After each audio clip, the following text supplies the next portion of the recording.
greșeli înveți, dar... Dacă nu vei învăța din acea greșeală, nu vei repeta. Peste toate greșelile ne fac mai puternici. Și în final, greșelile te fac matur. Apreciez faptul că ai foarte mult curaj și chiar mi-aș dori să ținem cu tine.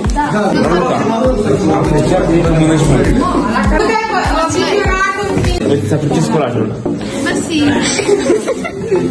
Apreciez la tine toată nebunia pe care ești cea mai nebună persoană de cunosc. Știu. Haide, Mariu. La tine. Nu că am apreciat tine că ești frumos.